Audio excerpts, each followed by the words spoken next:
सुंदर जी की जय। श्रील प्रभुपाद की समवेत भक्त वृंद की जय। ओम नमो भगवते वासुदेवाय।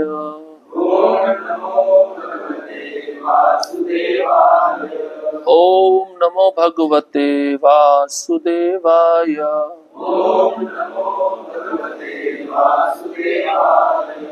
ओम नमो भगवते वासुदेवाय।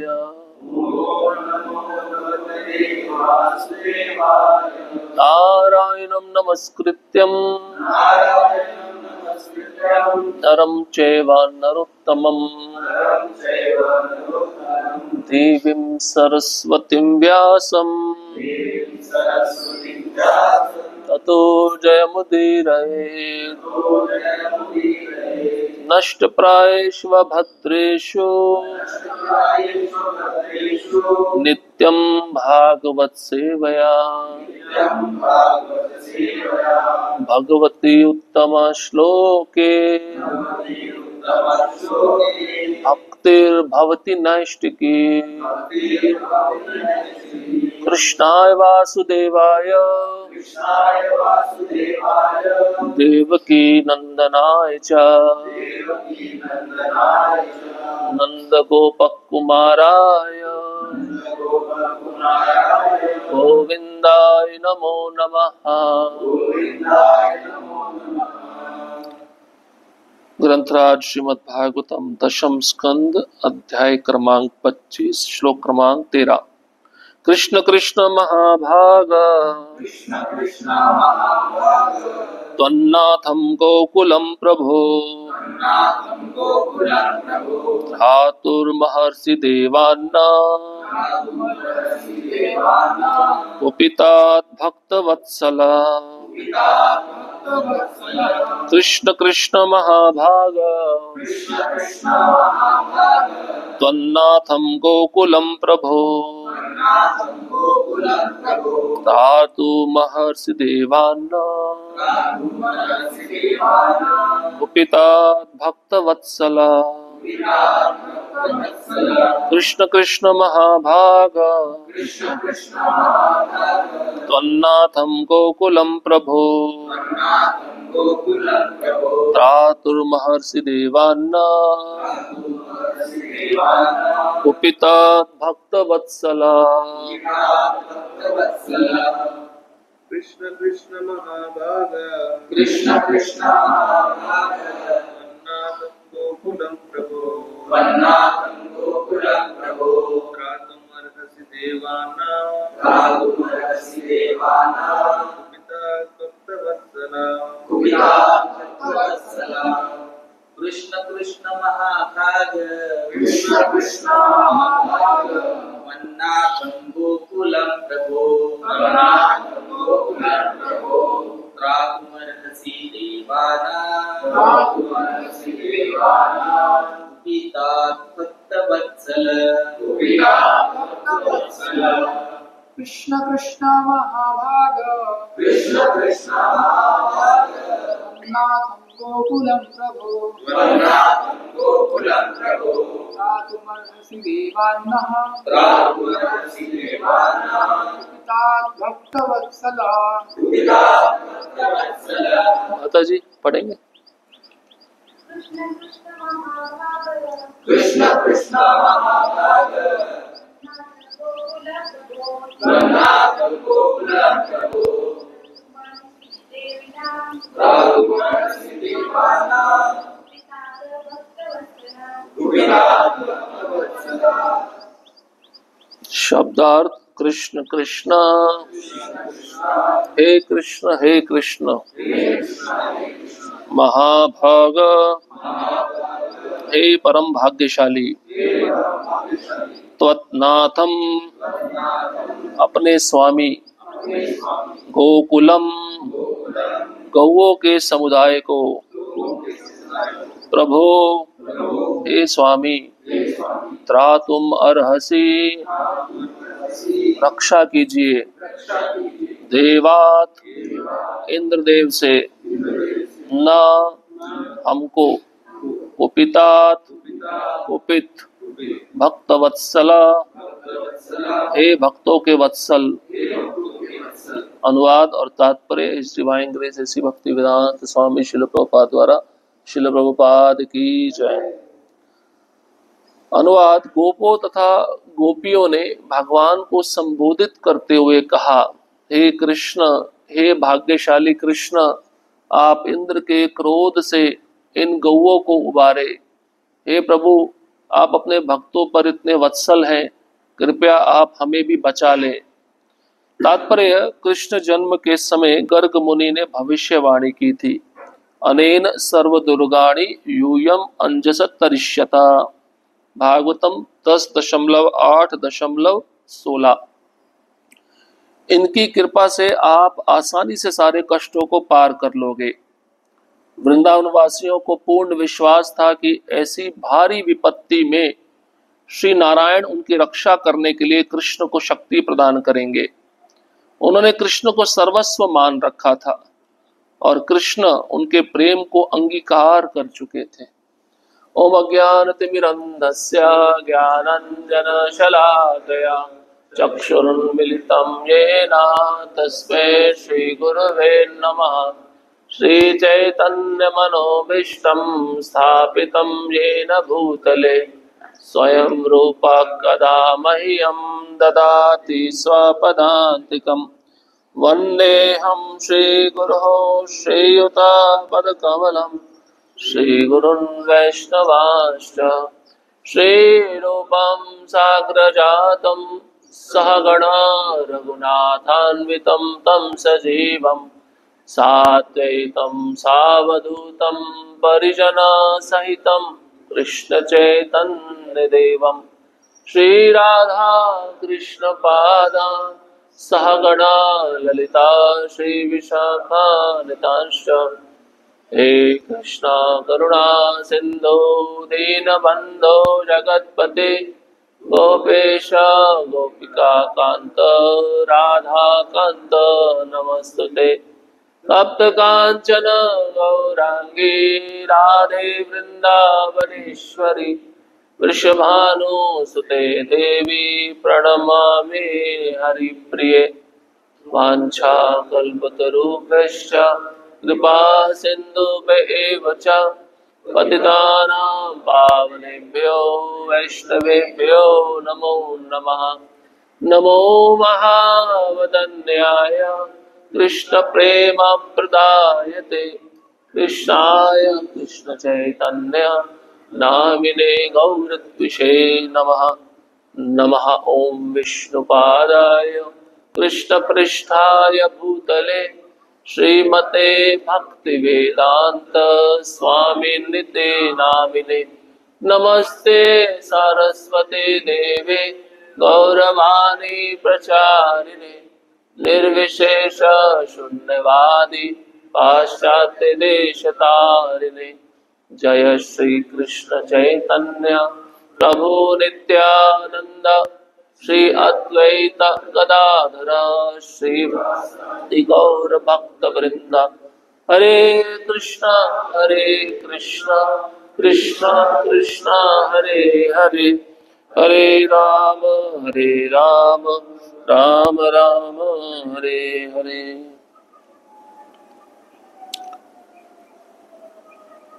हरे कृष्णा। उपस्थित सभी भक्तों के चरणों में कृपा की याचना चाहता हूँ। अनुमति दीजिए इस भागवतम के श्लोक पे कुछ कह सकूं, विशेषता अपने शुद्धिकरण के लिए। तो कल हमने गोवर्धन लीला प्रारंभ की थी। बहुत सारे भक्त कल की कक्षा में नहीं थे, तो थोड़ा सारांश रूप में आपको बता देते हैं। तो कृष्ण नहीं चाहते थे कि ब्रजवासी किसी देवता की पूजा करें, मुख्य रूप से इंद्र की। तो हमारे आचार्य टीका में लिखते हैं कि दो कारण थे। एक तो इंद्र को बहुत गर्व हो गया था, तो कृष्ण इंद्र के गर्व को नष्ट करना चाहते थे। और दूसरा, इंद्र भगवान सोच रहे थे मेरे जो भक्त हैं, मेरे साथ में रहते हैं, उनको किसी देवता की पूजा करने की क्या आवश्यकता है। जब मैं उनके साथ हूँ, उनको मैं हर प्रकार से सुविधा प्रदान करता हूँ, उनका रक्षण करता हूँ, तो उनको किसी और के पास जाने की आवश्यकता नहीं है। ये दो कारण हमारे आचार्य बताते हैं। तो आज का श्लोक कृष्ण कृष्ण महाभागा, ये सभी ब्रजवासी जब विपदा आई, इंद्र ने मूसलाधार वर्षा प्रारंभ कर दी, तो सभी ब्रजवासी कृष्ण की शरण में ये श्लोक बोलते हुए गए। तो कल तक हमने सुना था कि नंद बाबा को कृष्ण पूछते हैं कि आप ये यज्ञ क्यों कर रहे हो, यज्ञ करने का कारण क्या है, यज्ञ करने से क्या फल मिलेगा। तो नंद बाबा बताते हैं कि इंद्र देवताओं का राजा है, वर्षा करता है, और वर्षा करने से जो घास होती है, अन्न उत्पन्न होता है, कृषि भी वर्षा पे ही निर्भर करती है। तो अगर इंद्र की पूजा नहीं होगी तो वर्षा नहीं होगी, हमें कुछ भी नहीं मिलेगा। तो हम कृतज्ञता पूर्वक इंद्र की पूजा कर रहे हैं। तो फिर कृष्ण कर्मवाद का सिद्धांत प्रस्तुत करते हैं, कर्म मीमांसा, कि इंद्र कुछ नहीं करता है, व्यक्ति का कर्म ही सब कुछ करवाता है। कोई व्यक्ति अच्छा कर्म करे तो अच्छा फल मिलता है, बुरा कर्म करे तो बुरा फल मिलता है। इसमें देवताओं का क्या योगदान है? देवता इसमें कुछ नहीं करते। एक तरह से प्रभुपाद जी कृष्णा बुक में लिखते हैं, कृष्ण ऐसा दिखाना चाहते हैं कि वो नास्तिक है, पर कृष्ण ऐसा नहीं दिखाना। कृष्ण चाहते हैं किसी देवता के आश्रय में नहीं जाना चाहिए, क्योंकि अल्प बुद्धि वाले देवताओं के पास जाते हैं, भौतिक इच्छा उनके मन में रहती है। हाँ, कृष्ण के पास भी भक्त आते हैं कुछ भौतिक इच्छा लेकर, लेकिन कृष्ण क्या करते हैं? भौतिक इच्छा को खत्म कर देते हैं, उसको अपनी भक्ति दे देते हैं, है ना? तो इस प्रकार से वार्तालाप चल रहा था नंद बाबा और वरिष्ठ ब्रजवासियों में, कृष्ण के साथ में। और फिर कृष्ण कहते हैं, हमारा जो हम वैश्य परिवार से हैं, हमारा सबसे बड़ा धन है गाय, ब्राह्मण, और ये गोवर्धन। गोवर्धन में बहुत सारा पानी है, बहुत सारे घास है, फल है, इसी को गाय खाकर प्रचुर मात्रा में दूध देती है। तो इंद्र की पूजा बंद करो और किसकी पूजा करो? गोवर्धन की पूजा करो। ब्राह्मणों को अच्छा खिलाओ, गाय को हरी हरी घास खिलाओ, और गोवर्धन की पूजा करके परिक्रमा करो, ये हमारा सब कुछ है। यहां तक हमने सुना था। अब आगे प्रभुपाद जी लिखते हैं कि इस वचन को सुनकर नंद महाराज कहते हैं कि तुम कह तो रहे हो, मैं स्थानीय ब्राह्मणों तथा गोवर्धन पर्वत के लिए अलग से पूजा करने के लिए तैयार हूं, लेकिन इंद्र की पूजा को मत रोको। कौन बोल रहे हैं? नंद महाराज।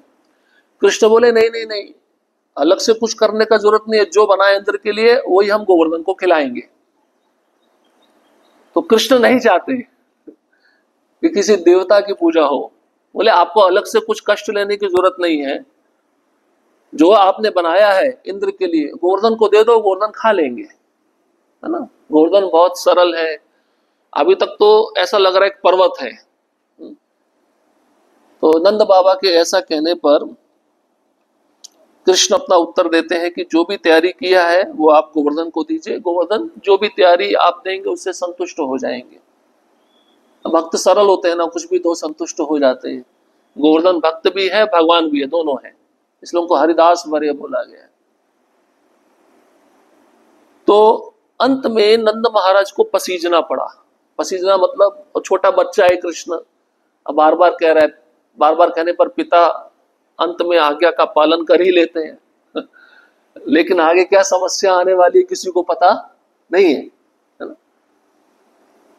तो अब कृष्ण कहते हैं देखो आपने यज्ञ के लिए जो जो बनाया है, घी से बना पकवान है, मैं थोड़ा लिस्ट बता देता हूँ। आज तो आपको ये नहीं मिलेगा, कल नंद उत्सव है, मिल सकता है। वो चावल, दाल, हलवा, पकौड़ी, पूड़ी, दूध के व्यंजन, खीर, रबड़ी, रसगुल्ला, संदेश, लड्डू, ये सब वहां पे ऑलरेडी तैयार था। और ब्राह्मणों को बुलाकर वैदिक मंत्रों का उच्चारण करवाकर अग्नि में आहुति प्रदान की जाए, ब्राह्मणों को सभी प्रकार का दान दिया जाए, उनको स्वादिष्ट अन्न खिलाया जाए, सारी गौओं को सजाया जाए। गौओं का कितना महत्व है कृष्ण इस लीला से भी बताना चाहते हैं। और गौओं को सजाकर उनको अच्छा अच्छा चारा दिया जाए, फ्रेश। इसके बाद ब्राह्मणों को दान धन में दिया जाए, और जो निम्न स्तर के पशु हैं जैसे कुत्ता है, चंडाल है, उनको भी प्रसाद मिलना चाहिए। इसलिए गोवर्धन का एक और बताते हैं अन्नकूट उत्सव। अन्नकूट मतलब अन्न जैसा पहाड़ होता है, और पूरा उत्सव होने के बाद सबको प्रसाद खिलाया जाता है, कुत्ता चंडाल सबको खिलाया जाता है, कोई भी भूखा नहीं रहना चाहिए। इस तरह हम गोवर्धन को संतुष्ट कर सकते हैं, और गोवर्धन की आरती उतारेंगे, गोवर्धन की परिक्रमा करेंगे। इस प्रकार से हमें करना चाहिए। तो कृष्ण वैश्य जाति के हैं, समस्त अर्थव्यवस्था का वर्णन उन्होंने कर दिया, कोई भी भूखा नहीं रहना चाहिए। इस प्रकार से प्रभुपाद जी कहते हैं हमें ज्ञात है कुत्ते तथा बिल्लियां अब इतने महत्वपूर्ण हो गए हैं कि उनकी उपेक्षा नहीं की जाती, लेकिन गाय की उपेक्षा की जाती है। अभी आप चल भी रहा है ना, सुप्रीम कोर्ट में केस चल रहा है एक, है ना, जो कुत्ते होते हैं गलियों में घूमते हैं, तो सुप्रीम कोर्ट ने बोला उसको उठाकर एक शेल्टर में डाला जाए। तो कुत्ते प्रेमियों को बड़ा दुख लगा, उन्होंने आंदोलन शुरू कर दिया। गाय के लिए कोई आंदोलन शुरू नहीं करता, लेकिन कुत्तों के लिए आंदोलन शुरू हो गया। इससे पता चलता है कुत्तों से कितना प्रेम है। तो प्रभुपाद जी कहते हैं विदेश में कुत्तों के नाम प्रॉपर्टी करके व्यक्ति मर जाता है। कुत्तों के लिए अलग ब्यूटी पार्लर भी होता है, उनकी साज सजावट भी होती है।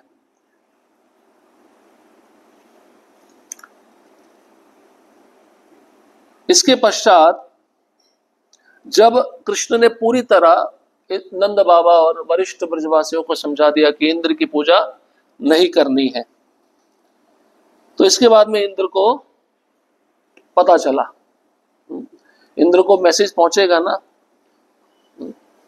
तो इंद्र को जब पता चला कि ब्रजवासियों ने मेरी पूजा बंद करा दी, और किसके कहने पे बंद कराई है?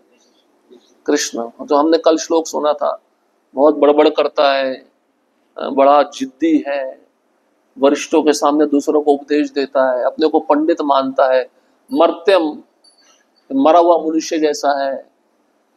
तो ये जब इंद्र ने सुना तो इंद्र ने वही श्लोक बोला जो हमने कल सुना था।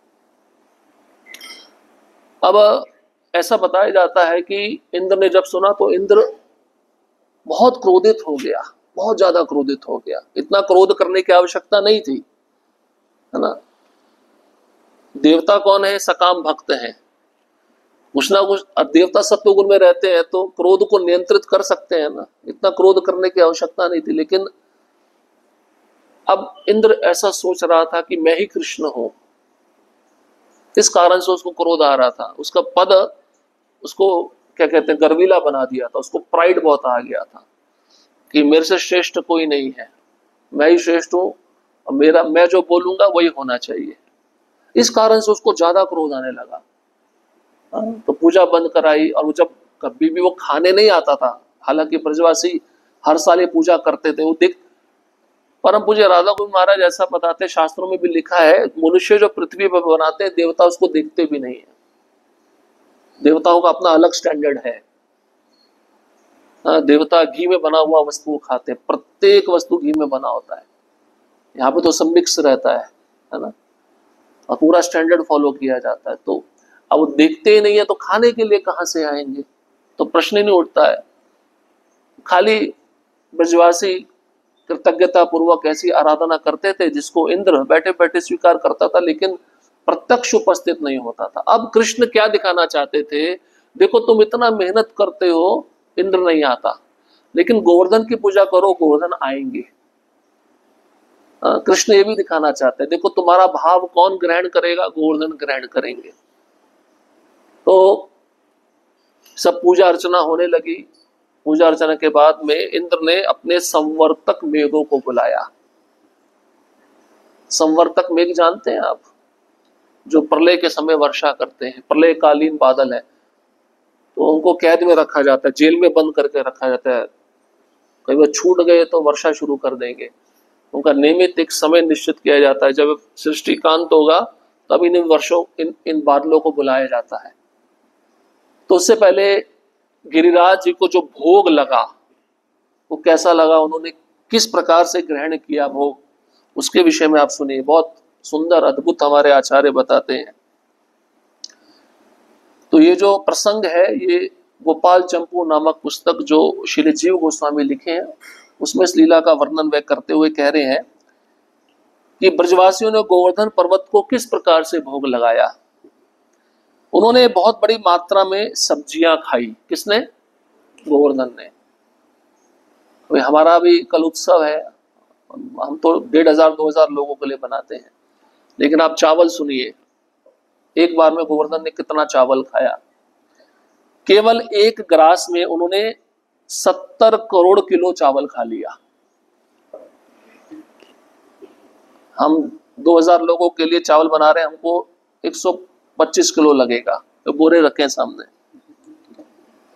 70 करोड़ किलो चावल गिरिराज जी एक ग्रास में खा गए। और कृष्ण ही गोवर्धन बन गए थे। कृष्ण गोवर्धन की चोटी पे जाके बैठ गए। आचार्य बोलते हैं उसी में समाहित हो गए और वो दिखाना चाहते थे, देखो आप जो भी दे रहे हो मैं उसको ग्रहण कर रहा हूं। और सब अपनी ओर खींचते हुए उन्होंने नदियों, सरोवरों, झीलों व तालाबों आदि का जल ग्रहण करके उन्हें सुखा दिया। अब जैसे बर्तन हमारे छोटे छोटे होते हैं ना, तो ब्रजवासियों ने बर्तन बड़े बड़े थे, उनमें दालें हर प्रकार की, खीर हो गई, पूड़ियां हो गई, तो बर्तन समेत ही सब पदार्थ जा रहे थे गिरिराज जी के मुख में। वो मुंह खोल के बैठे थे, मुंह बंद नहीं हो रहा था, अंदर सब कुछ जाए आ रहा था। अब थोड़ा कल्पना करिए, इस दृश्य को थोड़ा इमेजिन करिए। और नदियां थी तो प्यास भी लगती है ना, तो पानी थोड़ा सा होगा, लेकिन प्यास जब ज्यादा लगी तो नदियों का ही पानी पी लिया, नदी अंदर चली गई पूरी। तालाब, नदी, कुंड, झील, सरोवर सब गिरिराज जी के मुख में जा रहे हैं। अब आप सोचिए उस समय 5000 साल पहले गिरिराज जी कितने बड़े होंगे। तो पुलस्त्य ऋषि के द्वारा उनको शाप मिला है, वो हर दिन तिल तिल घट रहे हैं। ऐसा बताया जाता है जब तक गंगा और गिरिराज रहेंगे पृथ्वी पर तब तक कली का पूरा प्रवेश नहीं होगा। दिन गिरिराज समाप्त हो जाएंगे, गंगा सूख जाएगी, तब कली का पूरा प्रवेश हो जाएगा। जब भी वे अन्य कौर उठाने के लिए हाथ बढ़ाते तो ब्रज के समस्त लोग उस तरफ देखने भाग जाते। बड़ा अद्भुत दृश्य है। कुछ चीजें तो स्वयं उड़ के जा रही थी, अब गिरिराज जी ने हाथ बढ़ाया, उठाया, इतना बड़ा हाथ होगा। तो अभी छोटे छोटे ब्रजवासी बेचारे, वो कौतूहल होता है ना, देखने के लिए उत्सुकता होती है, वो दौड़ के जाते थे उस जगह पे। तो ऐसा नहीं कि एक ही जगह पे भोग रखा होगा, चारों तरफ गिरिराज जी के भोग रखा था, चारों तरफ। उस समय अन्न का, दूध का, दही का कोई कमी नहीं होता था। उस समय गिरिराज भी बड़े होंगे। अभी तो 21 किलोमीटर का सरकमफ्रेंस है, हम थक जाते हैं, चारों तरफ तो आप रख भी नहीं पाओगे कुछ भी। एक बाबा जी रहते हैं, वो गोवर्धन पूजा के दिन गिरिराज जी के चारों तरफ दिया जलाते हैं 21 किलोमीटर के पूरे सरकमफ्रेंस में। तो पूरा दिन लग जाता है उनको अन्य भक्तों का मदद लेकर। तो चारों तरफ गिरिराज के भोग लगाना, सोचो। तो हर तरफ से खा रहे थे, और जिस स्थान से जो चीज पदार्थ उड़ती थी, बच्चे और ब्रजवासी बड़े हो तो दौड़ के देखते थे, अरे कहाँ जा रहा है, कहाँ जा रहा है उड़ के। कौतूहल होता है ना। चातक पक्षी की भांति वे उन्हें निहारते जा रहे थे। चातक पक्षी स्वाति नक्षत्र का पानी पीता है, उसके पास में नदी भी बह रही होगी, पानी नहीं पिएगा, मर जाएगा प्यासा। वो स्वाति नक्षत्र का पानी पीता है, उसी तरफ देखता रहता है कब वो पानी आएगा। इस प्रकार से ब्रजवासी गोवर्धन को देख रहे थे चातक पक्षी की तरह। मतलब हमें भी भगवान को कैसे देखना चाहिए, इस लीला से हम समझ सकते हैं। अपने दाएं हाथ में वे सब्जियों की विशाल मात्रा और बड़े बड़े चावल के पहाड़ खाते चले गए। चावलों के पहाड़। और अपनी बाई तर्जनी को हिलाकर मानो वो इंद्र का अपमान कर रहे हो। कल भी कृष्ण ने कुछ बोले थे शब्द इंद्र को ही गुस्सा दिलाने के लिए। गोवर्धन कौन है? कृष्ण ही है। उंगली हिला के दिखा भी रहे हैं, तेरा भोग मैं सब खा रहा हूं, देख ले, जो करना है कर ले। रंगीन चित्र की भांति खड़े रहकर ब्रजवासी गोवर्धन को विस्मय पूर्वक नेत्रों से देख रहे थे। जब उन्होंने खाना समाप्त किया तो अनाज का एक भी कण नहीं बचा था। हम भगवान को भोग लगाते हैं इस अपेक्षा में कि महाप्रसाद आएगा।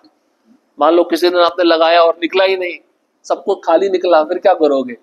तो आप भूखे रह जाओगे। अब ब्रजवासियों को चिंता हुई, भैया सारा खा लिया, हमें क्या मिलेगा खाने को? और अभी भी पेट भरा नहीं था। अगर गिरिराज जी के अगर आप परिक्रमा करो तो एक गांव आता है अन्योर, सुना हो आपने? अन्योर, अन्योर मतलब और चाहिए, और चाहिए। गिरिराज जी बोल रहे थे मेरा पेट अभी भरा नहीं है। अब कृष्ण गोवर्धन में भी है, कृष्ण मित्रों के साथ भी खड़े हैं। तो मधुमंगल साथ में खड़ा था। कृष्ण को बोलते तेरा भगवान कितना खाता है, हमारे लिए कुछ भी छोड़ा नहीं है, और इतना खाने के बाद और मांग रहा है, अब क्या करें? बताओ क्या करें?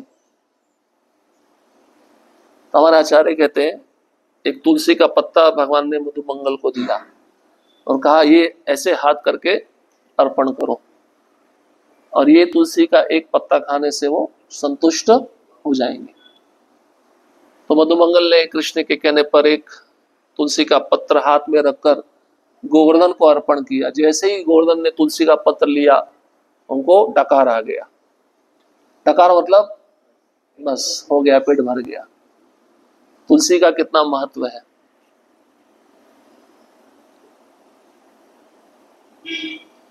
अब देखिए गिरिराज जी कुल्ला कैसे करते हैं। खाने के बाद कुल्ला भी तो करना पड़ता है ना। सुनो, ध्यान से सुनो। गोवर्धन ने सबको शुद्ध आनंद प्रदान किया। दूर दूर से जल के महान सैलाब को अपने मुंह में लेकर गोवर्धन पर्वत के विग्रह ने बार बार कुल्ला किया। सैलाब समझते हो? पानी का जब सैलाब आता है, सुनामी आती है, ऐसा जल मुंह में लिया गोवर्धन ने, मुंह में लिया, घुमाया और फेंक दिया, कुल्ला किया।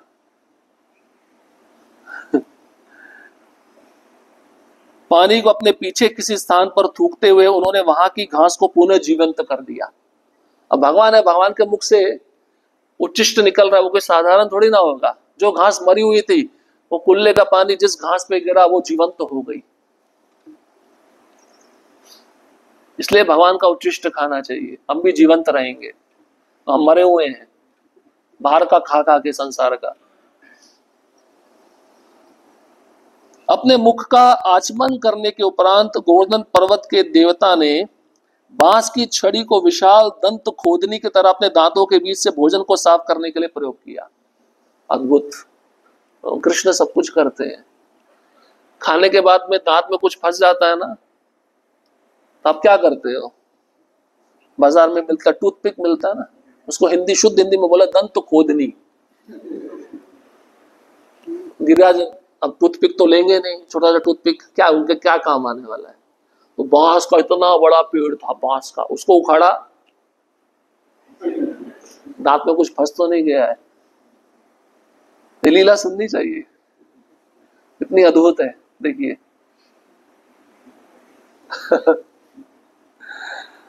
दांतों के बीच से भोजन को साफ करने के लिए प्रयोग में उन्होंने उस दंत खोदनी को लगाया। इन सभी क्रियाओं द्वारा उन्होंने ब्रजवासियों को आनंद प्रदान किया। तब अरबों खरबों सुपारियों को चबाकर, क्योंकि खाने के बाद भगवान को पान चाहिए होता है, पान मतलब सुपारी, वो हमें ग्रैंड नहीं करना चाहिए, नशीला रहता है। वृंदावन में मंदिरों में भगवान को अर्पण किया जाता है पान। अरबों खरबों सुपारी और पान में लगा भगवान को चबाने में। कितना? अरबों खरबों। ये भी तैयार रखा होगा ब्रजवासियों ने। सही बात है। और तब अरबों खरबों सुपारियों को चबाकर गोवर्धन पर्वत के देवता आनंद से खेल उठे। अब सब कुछ मिल गया। अब व्यक्ति का पेट भर जाता तो खुश हो जाता ना। उनका मुख प्रातःकालीन सूर्य की भांति दीप्तिमान हो गया। इस प्रकार से गिरिराज जी ने खाया। तो इंद्र ने संवर्तक मेघों को भेजा और आदेश दिया, पूरे वृंदावन को डुबो दो। जितना पानी तुम्हारे पास है तुम उन पानी से प्रलयकालीन वर्षा से डुबो दो। तो जो मेघ थे, बादल थे, थोड़े डरने लगे, हम अकेले नहीं जाएंगे। तो इंद्र ने बोला चिंता मत करो, मैं अभी पीछे आंधी को लेके आ रहा हूं, बवंडर को लेके आ रहा हूं और अपना वज्र भी लेके आ रहा हूं। तुम चिंता मत करो, मैं साथ में हूं, कोई भी ब्रजवासी बचना नहीं चाहिए, सबको मारना है आज कृष्ण के साथ में। देवता का मन में भी ऐसे विचार आ जाते हैं, भगवान को मारने का, भक्तों को मारने का, ऐसे देवताओं के पास जाके क्या मिलेगा। तो चल पड़े, चलते चलते अब मथुरा में वर्षा नहीं की, क्योंकि वो इंद्रकंस से डरता था। वृंदावन के ऊपर पूरा काला बादल बना दिया और जोर जोर से बिजली कड़कने लगी। बिजली ऐसी कड़क रही थी जैसे कान का पर्दा फट जाए, और छोटे छोटे गाय के बछड़े थे, उनका कान का पर्दा फट गया, उनको सुनाई देना बंद हो गया। भागवतम में लिखा है इतना भीषण उसका क्रोध था। अब सभी ब्रजवासियों ने देखा कि अब संकट आ गया है, कृष्ण हमने आपके कहने पे ही इंद्र की पूजा बंद की थी, अब आप ही हमारी रक्षा कर सकते हैं। तो कृष्ण भी विचार करने लगे। तो ब्रजवासियों ने ये श्लोक गाया कृष्ण के सामने। अब वर्षा जब शुरू हुई तो ऐसा लग रहा था हाथी का जो सूंड होता ना, सूंड, उसके समान एक जल का बूंद गिर रहा था। और एक आचार्य कहते जैसे इंद्र बाण छोड़ता ना, तीखे बाण, उन बाणों के समान वो वर्षा की बूंदे ब्रजवासियों को और उनके पशुओं को कष्ट दे रही थी। अब कृष्ण विचार करने लगे, गोवर्धन तो मुझे उठाना है, लेकिन अपने घर से मैं गोवर्धन तक जाना चाहता हूं। तो विश्वनाथ चक्रवर्ती ठाकुर हमारे आचार्य अपनी टीका में लिखते हैं, कृष्ण गीले ना हो जाए, भीग ना जाए पानी में। वर्षा जोर से हो रही थी तो कृष्ण ने दौड़ लगाई अपने घर से गोवर्धन तक की। उस दौड़ में योग माया की एक शक्ति है, संघारिका शक्ति, उसने कुछ समय के लिए उस रास्ते से वर्षा बंद कर दी, जिससे कृष्ण भीगे नहीं। ऐसा बताया जाता है विश्वनाथ चक्रवर्ती ठाकुर जब हमारे आचार्य भागवतम पे टीका लिख रहे थे तो चारों तरफ वर्षा हो रही थी, लेकिन उनके ऊपर वर्षा नहीं गिर रही थी। वो भागवतम का एक भी पन्ना गीला नहीं हो रहा था। तो विश्वनाथ चक्रवर्ती ठाकुर ऊपर चेहरा किए, भाई सब जगह पानी गिर रहा है, मेरे ऊपर क्यों नहीं गिर रहा। तो देखा कृष्ण छतरी लेके उनके लिए खड़े हुए थे, क्योंकि वो विश्वनाथ चक्रवर्ती ठाकुर भागवतम की टीका लिखने में तल्लीन थे, लीला में मग्न थे। तो कृष्ण की संहारिका शक्ति ने कृष्ण को गीला होने से बचाया, घर से लेके गोवर्धन तक जाने तक। ये शास्त्रों में आचार्यगण टीका में लिखते हैं। अब आप सोचिए, गोवर्धन जब उठाया होगा तो कितना बड़ा गोवर्धन होगा उस समय। उस समय बताते हैं गोवर्धन मथुरा मंडल को भी पूरा करता था। अब इतना बड़ा होने के बावजूद भी सारे ब्रजवासी, सारे पशु सब अंदर कैसे आ जाएंगे। आचार्यगण बताते हैं जैसे ही कृष्ण ने गिरिराज को उठाया तो गोवर्धन में दिव्य भाव प्रकट हो गया। वो जितना था और बढ़ने लगा। जैसे भक्तों में भी भाव प्रकट होता है ना, भाव में वो कुछ भी गीत गाने लगते हैं, कुछ भी आदान प्रदान करने लगते हैं। पर गोवर्धन का भाव ऐसा नहीं था। गोवर्धन चाहते थे सारे ब्रजवासी मेरे छत्र के नीचे आ जाए, एक छत्र की तरह मैं उनको सेवा प्रदान करूं। तो बढ़ते गए और कितना बढ़ेंगे भाई। कृष्ण के उंगली का, नाखून का अग्रभाग स्पर्श करने के कारण उनके अंदर अष्ट सात्विक विकार आ गया। और जैसे ही कृष्ण ने गिरिराज को उठाया तो इतना भीषण आवाज हुआ, ब्रह्मलोक तक वो आवाज गया। सोच रहे हैं अब जैसे हनुमान जी महेंद्र पर्वत से छलांग लगाए थे, आप रामायण पढ़िए, लंका की ओर जाने के लिए। जैसे रॉकेट उड़ता है ना, आजू बाजू के धूल को उड़ा देता है, तो छोटी मोटी धूल रहती है। जब हनुमान जी कितने वेग से उड़े होंगे तो आसपास के जंगल और पेड़, बड़े बड़े वृक्ष सब उड़ के गिर गए। तो जब कृष्ण ने वो गिरिराज को उठाया होगा, आजू बाजू की जगह होगी, उसका क्या होगा सोचिए। और उस गोवर्धन के ऊपर अनेक सारे पशु थे, उन पशुओं को भी बचाना था। तो इस प्रकार से कृष्ण ने गिरिराज को उठाया कि वो जो गोवर्धन था बादलों के ऊपर चला गया। अब बादलों के ऊपर जाएंगे तो वर्षा तो नहीं गिरेगी ना। वो सारे पशु गोवर्धन के चोटी पे जाके आराम से बैठ गए। कृष्ण सबका ख्याल रखते हैं, पता होगा, हम सबका ख्याल नहीं रख सकते। अब जैसे उठाया तो इतना बड़ी जगह हो गई, उसमें सबको बुलाया, सब ब्रजवासियों को, और कहा तुम्हारे पास जितने पशु हैं, तुम्हारे परिवार के जितने सदस्य हैं, सभी आ जाओ, सबको आश्रय मिलेगा। सभी अपने सामान, अपनी बैलगाड़ी, अपने पशु, अपने परिवारों के साथ में उस गोवर्धन के नीचे आके बैठ गए। अब ऐसा बताया गया है गर्ग संहिता में, इंद्र ऊपर से वज्र भी प्रहार कर रहा था, बिजली भी फेंक रहा था, हवा भी चला रहा था, और मूसलाधार वर्षा भी कर रहा था। वर्षा रुक नहीं रही थी, लेकिन आश्चर्य की बात, एक भी पानी नीचे नहीं गिर रहा था, पानी का एक बूंद गिरिराज के चारों तरफ नहीं गिर रहा था। तो गर्ग संहिता में ऐसा बताया गया है, बलराम जी, अनंत शेष है ना, सांप का रूप है, तो सांप बनकर उन्होंने गिरिराज को चारों तरफ से कॉइल के रूप में लपेट लिया कि पानी का एक बूंद भी ना गिरे। अलग अलग कल्प में अलग अलग कथा आती है, अलग अलग आचार्यों ने इस प्रकार से इस लीला का वर्णन किया है। फिर एक कल्प में ऐसा बताया गया कि सुदर्शन चक्र भगवान ने ऊपर बिठा दिया, जो सारा पानी पी रहा था, इंद्र के द्वारा दिया हुआ सारा पानी पी रहा था, इसलिए वो पानी का एक बूंद नहीं गिर रहा था। फिर एक कल्प में प्रभुपाद जी तात्पर्य में ये भी लिखते हैं कि पानी जहां पे गिर रहा था, भगवान की शक्तियां उसी जगह से पानी को सुखा रही थी, उसी क्षण पानी सूख रहा था।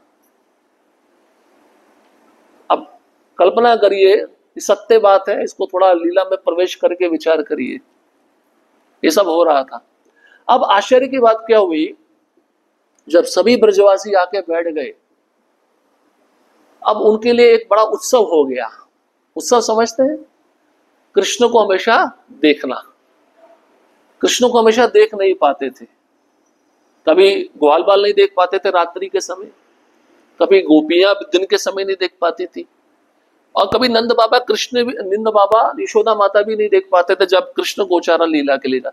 लेकिन ये 7 दिन ऐसे थे, सबने 7 दिन 7 रात बिना सोए, बिना खाए, बिना पिए कृष्ण को देखा।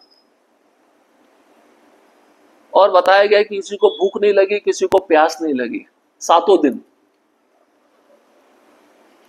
कृष्ण के सुंदर दिव्य शरीर का वो अमृत पान कर रहे थे।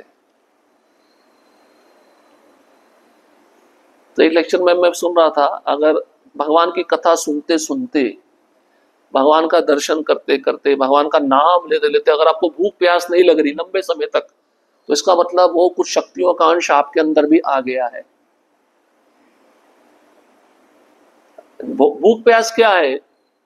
भगवान की कथा में विघ्न पैदा करना है ना। तो सभी ब्रजवासी कृष्ण को देख रहे थे। अब वो प्रसंग सुनते हैं कि जब सब ब्रजवासी आ गए, उन्होंने कृष्ण को देखा। कृष्ण को देखते देखते उनके मन में कौन से विचार आने लगे। हाँ? हर कोई भक्त अलग अलग रस में होता है ना, जिस रस में भक्त होता है उसी रस में भगवान के साथ आदान प्रदान करता। तो गोपियां, उसमें से श्रीमती राधा रानी कृष्ण को कैसे देख रही थी, तो कृष्ण के मित्र है मधुमंगल, वो कृष्ण को कैसे देख रहे थे, यशोदा माता, नंद बाबा वात्सल्य भाव में कृष्ण को कैसे देख रहे थे, ये भी सुनना जरूरी है। तो बहुत सुंदर वार्तालाप है, आप सुनने का प्रयास करिएगा।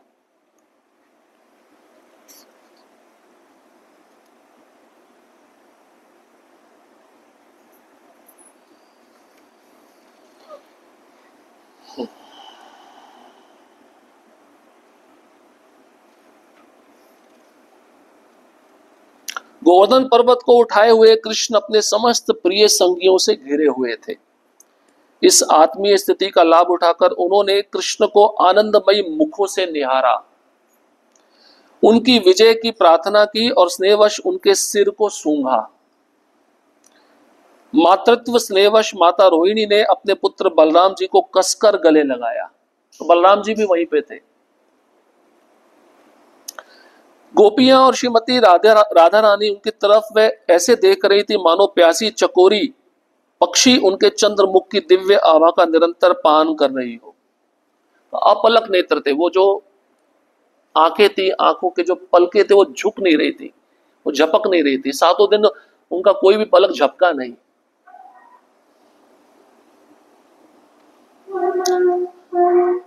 अब मधुमंगल जो कृष्ण के सखा है वो क्या कहते हैं, सुनिए। हे संपूर्ण जगत के प्रिय मित्र, कृपया मेरी बात सुनो। अपने ब्राह्मण तेज आध्यात्मिक बल से मैं तुम्हें प्रसन्नता से भर दूंगा। ऐसा मधुमंगल किसको बोल रहे हैं? कृष्ण को बोल रहे हैं। अब जबकि मैं यहां तुम्हारे मित्र के रूप में हूं तो तुम गोवर्धन को उठाकर स्वयं को कष्ट क्यों पहुंचा रहे हो? तो मधुमंगल क्या कहना चाह रहा है? मेरा ब्राह्मण तेज गोवर्धन को उठा रहा है, तुम गोवर्धन को उठा के कष्ट क्यों प्राप्त कर रहे हो भाई? थोड़ा हंसी मजाक चलना चाहिए ना। हे कमल नयन, जरा आदेश दो तो मैं अपनी सुनहरी छड़ी की नोक से इस विशाल पर्वत को उठा लूंगा। आप मुझे इशारा कर दो, मेरे पास भी एक छड़ी है सोने की, उसके नोक पे मैं पर्वत को उठा लूंगा। आपको उंगली के नाखून के अग्रभाग पे उठाने की आवश्यकता नहीं है। तुम पर्वत को उठाकर अवश्य ही थक गए होंगे। कौन बोल रहा है? मधुमंगल। भगवान को बोला तुम थक गए होंगे, बहुत लंबे समय से उठाया हुआ है, इसलिए आप थोड़ा विश्राम कर लो, मैं उठा लेता हूं। अब यशोदा माता जब आती है कृष्ण के पास में, वो क्या कहती है? प्रिय बालक, तुम बहुत चंचल हो, तुम्हारी इंद्रियां तुम्हारे वश में नहीं है, इसी कारण से तुमने देवता की पूजा बंद करा दी और तुम्हारी चंचल इंद्रियों के कारण हमको एक कष्ट भोगना पड़ रहा है। कौन बोल रही है? यशोदा माता बोल रही है। हमें शांति पूर्वक यज्ञ करने देते, ये विपदा आती नहीं। लेकिन ये विपदा बहुत अच्छी थी। 7 दिन किसी के घर में कोई खाना नहीं बना, 7 दिन किसी को प्यास नहीं लगी, सब कृष्ण के आजू बाजू घूमते रहे, देखते रहे, डांस करते रहे। खाली गोपियां और ब्रजवासी की बात नहीं, ये गायें भी देखती रही, अन्य प्रकार के पशु थे वो भी देखते रहे कृष्ण को। हमें ये मौका दोबारा नहीं मिलेगा। तो यशोदा माता कहती है देवताओं की अवमानना करके किसी का मंगल नहीं होता है। कृष्ण का शरीर अक्षय व नित्य आनंदित होने के बावजूद यशोदा ने सोचा कि उन्होंने अति श्रम किया था। एक माँ का भाव कैसा होता है? बहुत लंबे समय से पर्वत को उठा के रखा है, थक गया होगा, है ना। ऐसे बच्चा खाता है, उसका शरीर अच्छा रहता है, फिर भी माँ क्या बोलती है? अरे तू कुछ खाता पीता नहीं है क्या? ये माँ का स्वाभाविक प्रेम होता है। अब देखिए यशोदा माता क्या करती है। मात्र स्नेहवश यशोदा माता अपने हाथों से कृष्ण के उस हाथ को सहलाती है जिस हाथ से पर्वत उठाया हुआ था। तेरे को दर्द तो हो रहा होगा, तेरा हाथ, तेरा दर्द थोड़ा बांट देती हूँ, तेरे दर्द को थोड़ा कम कर देती हूँ।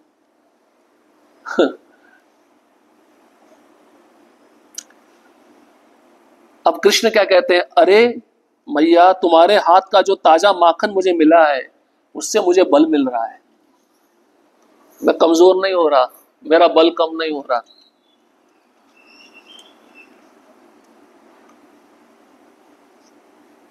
तो अब गोवर्धन से प्रार्थना करती है यशोदा माता, है मेरे पुत्र के समस्त कार्य शास्त्रों व संत पुरुषों के आदेशों के अनुरूप हो। अब जब माता की वेदना होती है अपने बच्चे के लिए, बहुत श्रम किया, तो मधुमंगल वहीं पे खड़ा था। मधुमंगल ने कहा,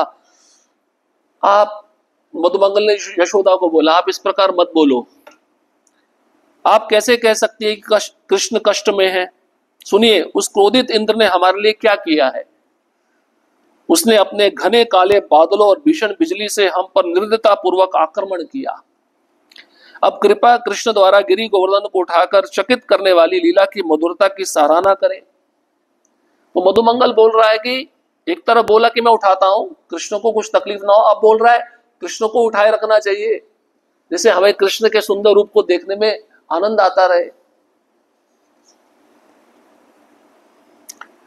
माता यशोदा ने मधुमंगल को कहा, हे निडर, अपने सिर पर एक भारी वजन उठाना कभी भी माधुर्य का प्रदर्शन नहीं हो सकता।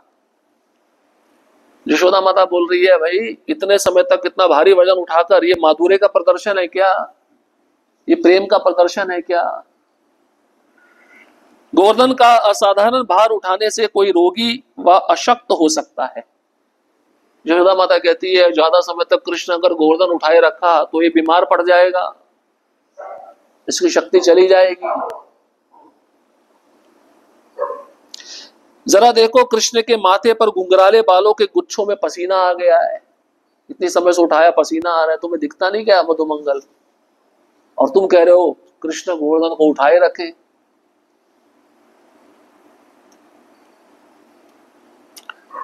और कृष्ण के हाथ पांव शिथिल हो गए। शिथिल मतलब ऐसे होता है ना, चींटियां काटने लगती हैं, पांव सो जाता है, वैसे हो गए हैं।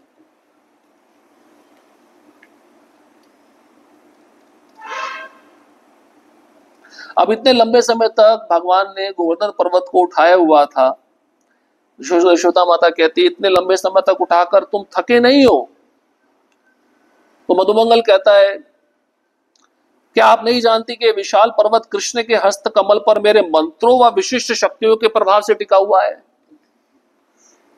ये पर्वत जो इसने उठाया है, मैं मंत्र उच्चारण कर रहा हूं, मंत्र के प्रभाव से उठा हुआ है, इसने नहीं उठाया है। मधुमंगल किसको बोल रहे हैं? यशोदा माता को बोल रहे हैं। यशोदा बोलती है, मधुमंगल क्या बकवास कर रहे हो? तुम्हें शर्म नहीं आती ऐसा बोलते हुए? तो पास में नंद बाबा खड़े थे, बोलते हैं मधुमंगल ठीक बोल रहा है, तुम उसको डांटो मत। इस संसार में कूटनीति में दक्ष व्यक्ति इस प्रकार के स्नेही शब्दों का प्रयोग किसी ऐसे को जो कष्टप्रद स्थिति में हो प्रोत्साहित करने के लिए करते हैं, है ना। कभी कभार आपने देखा, वो मित्र कष्ट में हो तो आप उसके साथ थोड़ा हंसी मजाक करो, उसका जो कष्ट है थोड़े समय के लिए दूर चला जाता है। तो नंद बाबा बोल रहे हैं, अभी कृष्ण कष्ट में है तो हंसा रहा है, तो उसमें क्या बुरा है? तो उसको स्वीकार कर लो।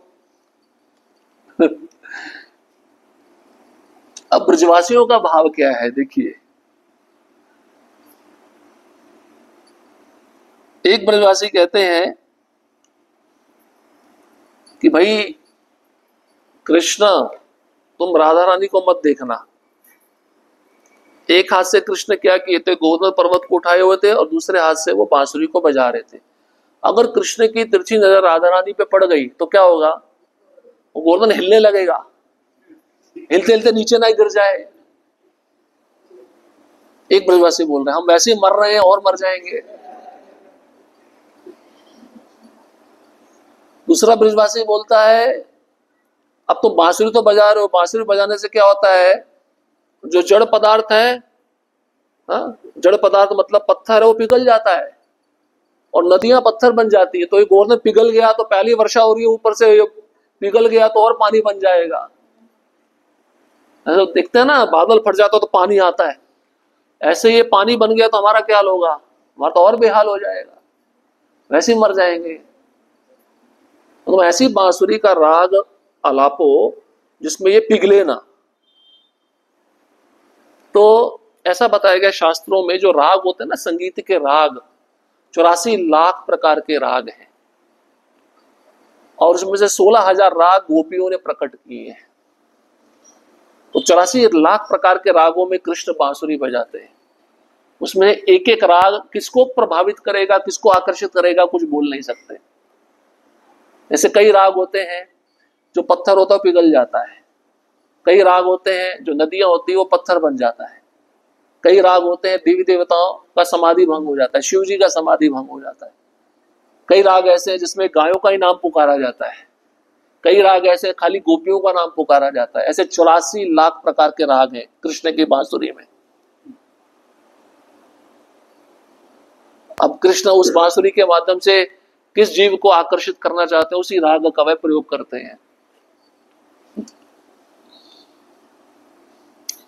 और गोपियां भी राधा रानी को बोल रही है, तुम भी कृष्ण को तिरछी नजर से मत देखो, तो घूंघट इतना ही रखो, और तुम जैसे देखोगी तो उनको भी पता चल जाएगा कि तुम उसको देख रही हो, वो भी तुम्हारी तरफ देखेंगे। क्या होगा? गोवर्धन हिलना शुरू हो जाएगा। ये गोपियां भी बोल रही हैं। इस प्रकार का भाव का आदान प्रदान चल रहा है। और जब ऊपर से इंद्र वर्षा कर रहा है, बिजली फेंक रहा है, तो गोवर्धन को क्या लग रहा है? कमल के पुष्प गिर रहे हैं उनके ऊपर।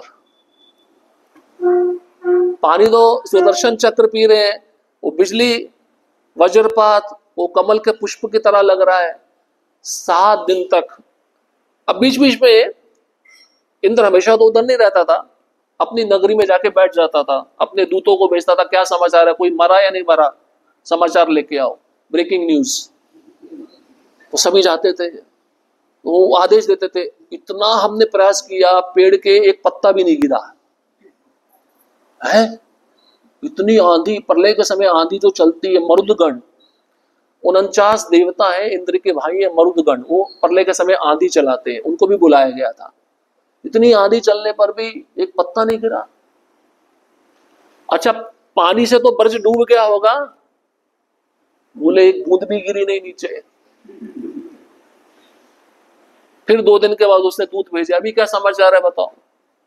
बोले वो नीचे खेल रहे हैं, हंस रहे हैं, आपने तो उनके लिए आनंद की वृद्धि कर दी। बोले अब इंद्र सोच में पड़ गया यार, हो क्या रहा है? सब शक्तियां मैंने आजमा के देख ली, सब कुछ कर लिया, एक भी जीव की हत्या नहीं हुई। 7वें दिन, आप विश्वास करिए, ये लीला 7 दिन 7 रात तक चली थी। और जब 7वें दिन वो हार गया, अपना लिमिट होता है ना, उस मेघों में भी पानी लिमिट ही है, कृष्ण अनलिमिटेड है। उसका मेघ का पानी खत्म हो गया, शक्तियां खत्म हो गई, उसको झुकना पड़ा। कृष्ण ने कुछ हथियार नहीं चलाया। देखो कृष्ण ऐसे हैं, कृष्ण बिना मारे उसके अहंकार को निकाल दिए। अब उसको याद आया, मेरे से गलती हो गया, बहुत बड़ा गलती हो गया, अब मैं क्या मुंह दिखाऊंगा कृष्ण को। अब मैंने क्या प्रयास किया, इनके भक्तों को मारने का प्रयास किया। सोचिए, क्या कृष्ण मेरे को क्षमा करेंगे? अब कृष्ण को चिंता होने लगी अपने इंद्र को चिंता होने लगी अपने भविष्य की, मेरा गद्दी का क्या होगा। अब गद्दी तो जाने वाली है, पलटी तो खाने वाला है सब।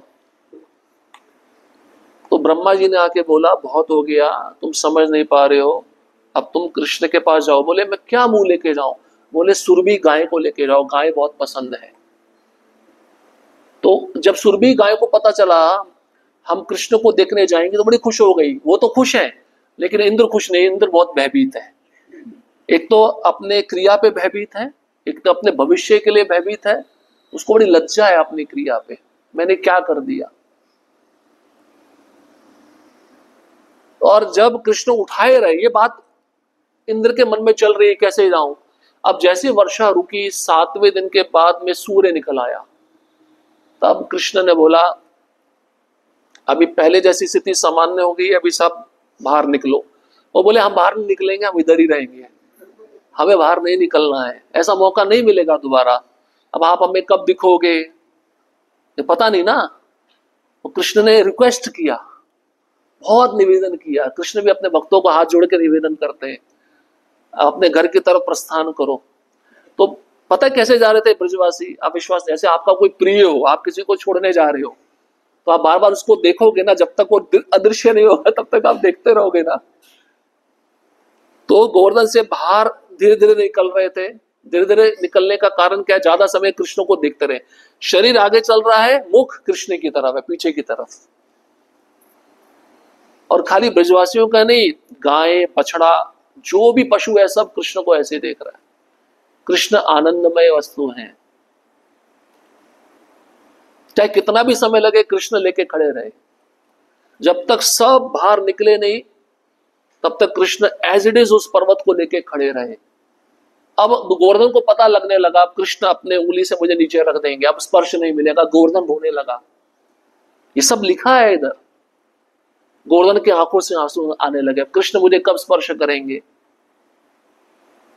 तो जब सब निकल गए, कृष्ण ने एज इट इज आप सोचो जब उठाया होगा तो कैसी आवाज निकली, जब रखा होगा जैसे रखा। ऐसा बताया जाता शास्त्रों में 10 दिशाओं में 10 हाथी है जो 10 दिशाओं का रक्षण करते हैं। वो हाथी चिंगाड़ने लगे 10 दिशाओं के।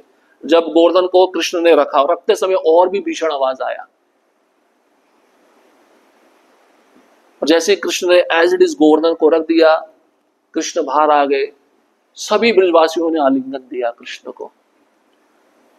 जो बड़े थे उन्होंने आशीर्वाद दिया, जो समवयस्क थे उन्होंने गले लगाया, और कृष्ण ने भी अपने बड़ों से उनका चरण स्पर्श किया, अपने से छोटों को आशीष प्रदान किया। इस प्रकार का आदान। कृष्ण को देखकर इतने खुश थे कि अब उनके आनंद की कोई सीमा नहीं थी। आप लगातार एक वस्तु को देखो तो वो वस्तु आपके मन में बैठ जाएगी ना, बैठेगी नहीं बैठेगी। 7 दिन बिना पलक झपकाए कृष्ण को देखते रहे, ये इनका जीवन का आनंद था और इनको कुछ चाहिए नहीं था। अब इनके मन में दुख लग, अब वही घर का काम धंधा शुरू हो जाएगा, गाय चराओ, खाना बनाओ। कृष्ण को देखने को ये दुख था ब्रजवासियों को। इसलिए एक प्रभुपाद जी एक कोट में लिखते हैं, वो बोल के मैं समाप्त करूंगा।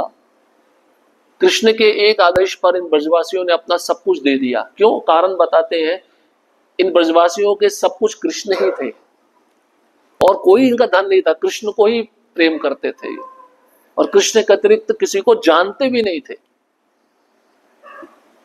इसलिए कृष्ण ने इनका रक्षण किया। इनका सब कुछ कृष्ण था।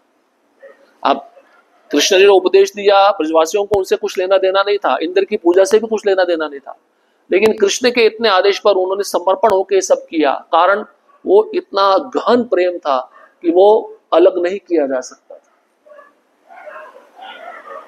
तो इस प्रकार से भगवान ने वो लीला की और सबसे सर्वोत्तम लीला थी, क्योंकि इस लीला में भगवान के भक्त उनके साथ में 7 दिन रहे, अलग नहीं हुए।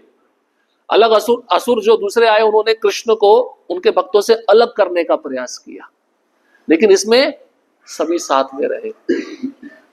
इसलिए फिर अंत में भगवान ने, इंद्र आया गाय को आगे रखकर, तो भगवान ने बोला तुम्हें तुम्हारे पद का बहुत गर्व हो गया था, तुम्हें जो पद दिया है उसका सेवा ठीक से करो, गर्वित मत हो जाओ। और फिर जो सुरभि गाय का दूध था, इंद्र ने उस दूध से भगवान का अभिषेक किया और इंद्र ने नाम दिया कृष्ण को। कौन सा नाम दिया? गोविंद, ये नाम दिया। उसी नाम से भगवान का नाम तब से पड़ा, सब गोविंद बुलाते हैं। तो लीला इस प्रकार से संपन्न हुई। ठीक है, हरे कृष्णा कृष्णा कृष्णा हरे हरे, हरे राम राम राम हरे हरे। किसी का कोई प्रश्न?